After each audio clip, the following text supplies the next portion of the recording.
அனைவருக்கும் வணக்கம். மூச்சு பயிற்சியினுடைய பயன்கள் பெரும்பாலும் ஓரளவுக்கு எல்லாருக்குமே தெரியும். அதில் முக்கியமான விஷயம் என்னென்னா, மூச்சு பயிற்சி செய்யும்போது அந்த மூச்சில் நாம் கவனம் வைக்க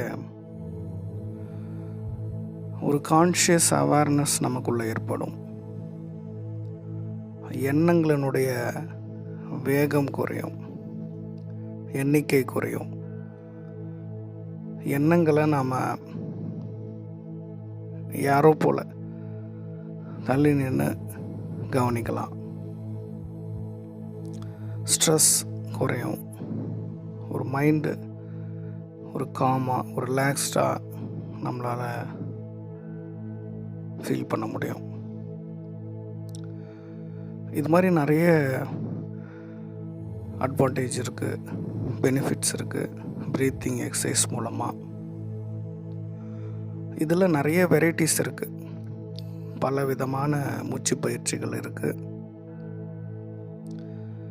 இப்போ நாம் அதில் ஒரு சில மூச்சு பயிற்சிகளை இப்போ நாம் பார்க்கலாம். முதல் மூச்சு பயிற்சி, நாம் மூக்கின் வழியாக உள்மூச்சு 3 பாகங்களாக பிரிச்சிடணும். வயிறு பகுதி, மார்பு பகுதி, கழுத்து வரைக்கும். உள்மூச்சு இந்த 3 பார்ட்லேயும் ஃபில் ஆகணும். வெளிமூச்சும் மூக்கின் வழியே வெளியேற வேண்டும். கழுத்து பகுதி, அடுத்து மார்பு பகுதி, அடுத்து வயிறு பகுதி. இப்படி உள்மூச்சும் வெளிமூச்சும் மூக்கின் வழியே உள்ளிழுத்து வெளியிட வேண்டும். இது ஒரு பயிற்சி. இரண்டாவதான மூச்சு பயிற்சி, இரண்டாவது மூச்சு பயிற்சி, உள்மூச்சு மூக்கின் வழியாக காற்றை உள்ளிழுக்க வேண்டும். வெளிமூச்சு வாய் வழியாக வெளியிட வேண்டும். எப்படின்னா, இப்போ அந்த பிறந்த நாளுக்கு கேக்கில் மெழுகுவர்த்தி ஏற்றி வச்சுட்டு நாம் ஊதுவோம்ல, அது மாதிரி வெளியிட வேண்டும். அப்படி வெளியேற மூச்சு காற்றினுடைய அந்த காற்றின் வெளியேறுது அப்படின்ற அந்த உணர்வை நாம் அந்த உதட்டில் உணர வேண்டும், அதை கவனிக்க வேண்டும்.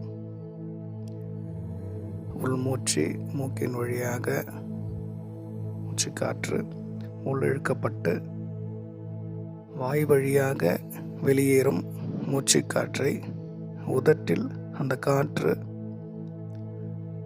வெளியேறுவதை உணர வேண்டும், கவனிக்க வேண்டும். இது இரண்டாவது மூச்சு பயிற்சி. மூன்றாவது மூச்சு பயிற்சி, உள்மூச்சு இடது நாசி வழியாக உள்ளிழுத்து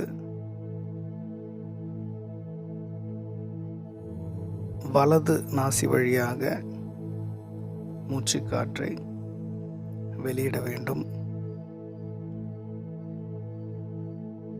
மீண்டும் வலது நாசி வழியாக உள்மூச்சு மூச்சு காற்றை உள்ளிழுக்க வேண்டும்.